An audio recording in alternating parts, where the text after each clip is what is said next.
Everyone, आज की video based है how to save money with low income. जिनकी इनकम कम है वो पैसे कैसे बचाएं। और रिसेंटली में एक कमेंट भी आया था कि मतलब 30,000 सैलरी है और उस पर बजट प्लानिंग करके बताइए कि हम कैसे बजट प्लानिंग करें।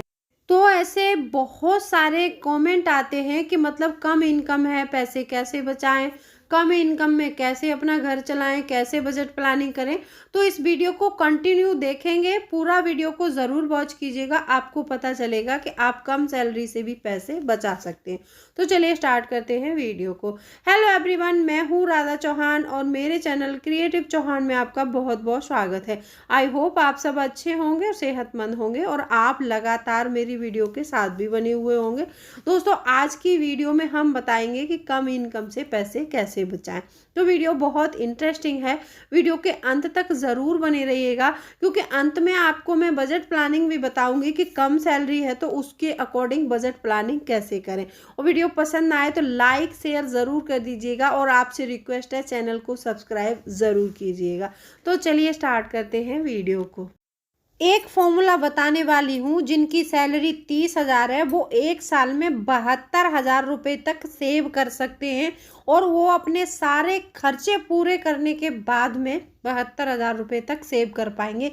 ये मतलब बजट प्लानिंग इतनी तगड़ी बजट प्लानिंग है, तो वीडियो के एंड तक ज़रूर बने रहिएगा।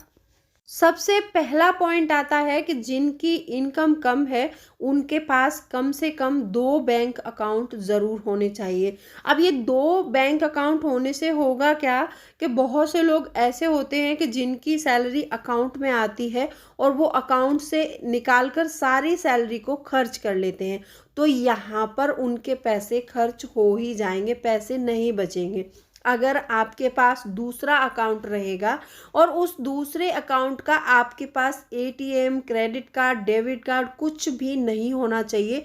ओनली वो अकाउंट आपका पासबुक होनी चाहिए उसकी, जिस समय आप उसमें कभी पैसे निकालने जाएं तो उससे पैसे निकल पाएँ, ठीक है। और उसका एटीएम आपको नहीं बनवाना है। अब यहाँ पर आपका एक सैलरी अकाउंट होगा और होगा एक सेविंग अकाउंट। अब वो सेविंग अकाउंट में आपको क्या करना है, जैसे ही आपकी सैलरी आती है उसमें से आप कितना % भी पैसा कटवा के उस अकाउंट में डायरेक्टली ट्रांसफ़र करवा सकते हैं। आपने अपनी बचत उसमें ट्रांसफ़र कर दी है, बाकी का जो पैसा बचेगा आप उसको अपनी बेसिक नीड में, अपने जो भी वांट्स होते हैं उनमें यूज़ कर सकते हैं। दूसरा पॉइंट आता है, दूसरा फॉर्मूला कहता है कि पैसे हमेशा वही लोग बचा पाते हैं जो सबसे पहले सेव करते हैं और खर्च बाद में करते हैं। क्योंकि बहुत सारे लोगों को हमने देखा है, वो क्या करते हैं कि जैसे ही सैलरी आती है तो वो पहले खर्चों की लिस्ट बनाते हैं कि हम ये खर्च करते हैं, वो खर्च करते हैं, जिसके बाद में जो पैसा बचेगा हम उसे सेव कर लेंगे। ऐसे सेव नहीं होता है पैसा, सबसे पहले आपको कटवाना है। जैसा मैंने पहले पॉइंट में समझाया आपको कि जैसे ही सैलरी हो तो कुछ % पैसा दूसरे वाले अकाउंट में डाल दीजिए, जिससे उसका एटीएम कार्ड नहीं है, उसका कोई क्रेडिट कार्ड नहीं है, तो ना तो आप वो सेविंग निकाल पाएंगे उसमें से, ना ही उस पैसे को खर्च कर पाएंगे। क्योंकि पैसा आने के बाद जाने के रास्ते तुरंत तय कर लेता है अगर हमारी फाइनेंशियल प्लानिंग अच्छी नहीं है तो आपको सबसे पहले सेव करना है, बाद में पैसे को खर्च करना है। तीसरा पॉइंट आता है कि जैसे ही सैलरी आए सबसे पहले कुछ % पैसा अपने आप को पे करो, पे योर सेल्फ फर्स्ट। अब बहुत सारे लोगों का मानना ये भी होता है कि पैसा हम खर्च करते हैं अपनी फैमिली और अपने परिवार पर ही तो करते हैं। हाँ, ये बात सही है कि हम पैसा अपनी फैमिली और परिवार पर ही कर रहे हैं, लेकिन जब हम आगे चल के बूढ़े हो जाएंगे, हम रिटायर हो जाएंगे, जब हम काम नहीं कर पाएंगे, उस समय हमें कोई भी पूछने वाला नहीं है। बहुत से लोग मतलब इस बात पर निर्भर हो जाते हैं कि हमारे तो बच्चों के लिए हमने इतना खर्च किया है, बच्चे आगे जाके हमारी सेवा करेंगे। तो ऐसा बहुत कम लोगों के साथ होता है। बहुत से लोगों को मैंने देखा है कि वो अपने रिटायरमेंट के बाद 2-2 रुपए के लिए दुखी होते रहते हैं। तो सबसे पहले जैसे ही सैलरी आए तो कुछ भी खर्च कम करो, चाहे कुछ भी करो, अपने रिटायरमेंट के लिए थोड़ा सा फंड ज़रूर बचाइए। ठीक है, अब ये 3 पॉइंट इसमें मैंने आपको बताए कि सबसे पहले आपको सेविंग अकाउंट खोलना है, जिस अकाउंट का आपके पास कोई भी मतलब डेबिट कार्ड क्रेडिट कार्ड नहीं होगा, और उसमें अपनी सेविंग को ऑटोमेट करवा के उससे सैलरी से ही कटवाना है आपको, तो आप पैसे बचा सकते हैं। दूसरा पॉइंट मैंने बताया आपको कि कोई भी खर्च करने से पहले पैसे को सेव कर लेना है, क्योंकि खर्च बढ़ने के बाद में और खर्च होने के बाद में पैसे सेव नहीं हो पाते। तो तीसरा पॉइंट बताया मैंने आपको कि पे योर सेल्फ फर्स्ट, सबसे पहले अपने आप को सैलरी देनी है, किसी भी खर्च से पहले अपने आप को सैलरी ज़रूर दें। अब इसमें मैं बताती हूँ आगे कि जिनकी इनकम कम है वो बजट प्लानिंग कैसे करेंगे और वो उसमें पैसे भी बचा पाएंगे। जिनकी सैलरी 30,000 रुपये है, आजकल जिनको 30,000 रुपये मिल रहे हैं वो समझ लो कि एक मिडिल क्लास फैमिली ही है। अच्छा, यहाँ पर एक बात और बताना चाहती हूँ, जिनकी सैलरी 30,000 है, 35,000 तक लोग बजट प्लानिंग ऐसे इस फॉर्मूला से करनी है जो मैं पहले बताऊंगी। फिर जैसे जैसे आपकी सैलरी में इंक्रीजमेंट होगा उसके लिए जो उसकी बजट प्लानिंग के लिए दूसरा फॉर्मूला भी मैं इसमें बताऊंगी, तो वीडियो को एंड तक ज़रूर वॉच करना। जैसे आपकी सैलरी 30,000 है तो यहाँ पर आप रूल लागू कर सकते हैं 50-30-20। अब ये 50-30-20 क्या होता है मैं समझाती हूँ कि जैसे आपकी सैलरी 30,000 है तो सबसे पहले हमें 20% पैसा सेविंग में डालना है। जो रूल का हमारा एक नियम कहता है कि 20% पैसा सबसे पहले सेविंग में डालो। अगर आपकी सैलरी 30,000 है तो 30,000 में से 6,000 रुपये सबसे पहले आप सेविंग अकाउंट में डाल दो। जहाँ भी आप कहीं निवेश करते हो वहाँ पर डाल दो, आप स्टॉक्स में निवेश कर रहे हो तो वहाँ पर डाल दो, आपने म्यूचुअल फंड में कर रखा है तो वहाँ पर डाल दो, आपने आरडी कर रखी है तो आप एक आरडी भर दो 6,000 रुपये महीने की। और यहाँ पर 30% पैसा रूल कहता है, जो 30% का रूल है वो कहता है यहाँ पर कि अपना 30,000 के अकॉर्डिंग 9,000 रुपये, 30,000 के अकॉर्डिंग 9,000 रुपये आप अपने वॉन्ट्स के लिए अलग निकाल लीजिए।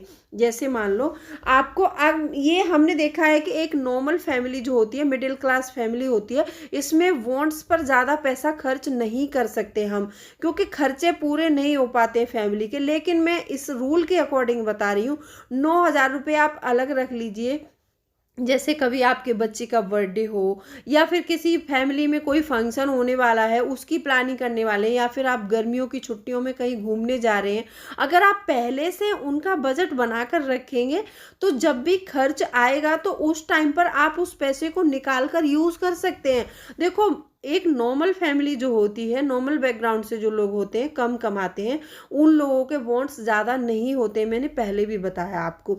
अब मैं फिर दोबारा से रिपीट करती हूँ, क्योंकि उनके वॉन्ट्स ज़्यादा नहीं होते हैं, उनको सिर्फ ये पैसा इसलिए सेव करना है कि आगे आने वाले समय में कुछ खर्च हमारे साथ में ऐसे आते हैं, जैसे हमारे बच्चे अभी छोटे हैं, पढ़ाई कर रहे हैं, आगे जाके बड़ी क्लासों में आएंगे तो ज़्यादा पैसा चाहिए, तो वो उस पैसे को इस तौर पर हम कहीं भी जमा कर सकते हैं, निवेश भी कर सकते हैं उस 9,000 रुपये को। अब बचा 15,000 रुपये हमारे पास, जो 30,000 का 50% होगा। उस पैसे को आप अपने बेसिक नीड में लगाइए। जैसे बच्चों की फीस भरते हैं आप अपने घर का राशन लाते हैं, आप अपने घर में जो भी मतलब बिजली का बिल भर रहे हैं, वाटर बिल भर रहे हैं, आप गैस भरवा रहे हैं, आप जो भी कुछ बेसिक नीड हैं, जो फिक्स एक्सपेंस होते हैं। फिक्स एक्सपेंस हमारे क्या होते हैं कि जो हमारे घर में जो खर्च हर महीने होगा ही होगा, उसको हम कम नहीं कर सकते हैं, तो वो होते हैं हमारे फिक्स एक्सपेंस। तो ये 15,000 रुपये आपको अपने फिक्स एक्सपेंस के लिए ही रखने हैं। 15,000 में आपको ये अपना सारा सब कुछ मैनेज करना है। देखो, मैं मानती हूँ महंगाई बहुत ज़्यादा है, 15,000 में अगर नहीं हो रहा है तो आप यहाँ पर 60% भी कर सकते हैं। आप वहाँ से 3,000 और ले लीजिए 9,000 में से, तो वहाँ पर आप 6,000 रुपये कहीं जमा कर दीजिए। ठीक है, आप ऐसा भी कर सकते हैं। तो जिनकी सैलरी 30,000 35,000 है, 35 से 40,000 तक यही फॉर्मूला आपको अप्लाई करना है। अब आगे जाके आपकी सैलरी बढ़ जाती है, आपको लगता है कि हमारी सैलरी में इंक्रीजमेंट हो रहा है, तो अब इस फॉर्मूले को आपको चेंज करना होगा। आप क्या कर सकते हैं, 40-20-40 कर सकते हैं। जैसे आपकी सैलरी बढ़ गई तो आपको क्या करना है कि 40% अपनी बेसिक नीड में लगाओ, 20% अपने वांट्स के लिए रखो और 40% पैसा आप अपना निवेश और बचत वाले कॉलम को भी बढ़ा दीजिए।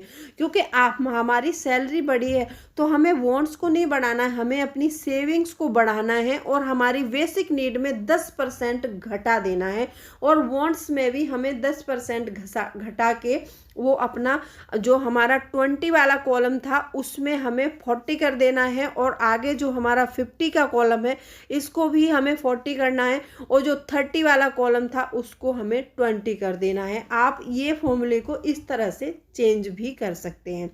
तो जिनकी इनकम कम है वो इस फॉर्मूले से पैसे बचा सकते हैं। अच्छा, एक टेक्निक और बताती हूँ मैं आपको कि जिनकी इनकम कम है और जो रोज़ कमाते हैं, रोज़ खाते हैं, उनके लिए सेविंग चैलेंज सबसे अच्छी टेक्निक है। वो लोग सेविंग चैलेंज के जरिए पैसे बचा सकते हैं। उसमें थोड़ा थोड़ा अमाउंट किसी गुल्लक में या फिर कुछ किसी डब्बे में जमा करते रहिए, तो ऐसे करके आप वो पैसे बचा सकते हैं। तो आज मैंने बताया आपको कि लो इनकम में बजट कैसे बनाएं और लो इनकम से पैसे कैसे बचाएं। तो आज की वीडियो अच्छी लगी हो तो वीडियो को लाइक कर देना और चैनल को अभी तक आपने सब्सक्राइब नहीं किया है तो आपसे एक रिक्वेस्ट है, चैनल को सब्सक्राइब ज़रूर कीजिएगा, ठीक है। और कोई भी क्वेरी है तो आप मुझे कमेंट करके पूछ सकते हैं। और हमेशा याद रखना कि कभी भी पैसे खर्च करने हो तो सोच समझकर खर्च किया करो, क्योंकि बहुत सारे लोग ऐसे हैं कि अनलिमिटेड खर्च करते हैं और फिर रोना रोते हैं कि हमारे पास पैसा नहीं बचता है। आपको अपनी सैलरी के अकॉर्डिंग ही खर्च करना है। बहुत से लोग ऐसे भी होते हैं कि दूसरों को दिखावा करने के लिए भी बहुत ज़्यादा पैसा खर्च कर देते हैं, तो ऐसा कभी मत करना। तो चलिए मिलती हूँ अगले वीडियो में, तब तक के लिए bye bye. Thanks for watching.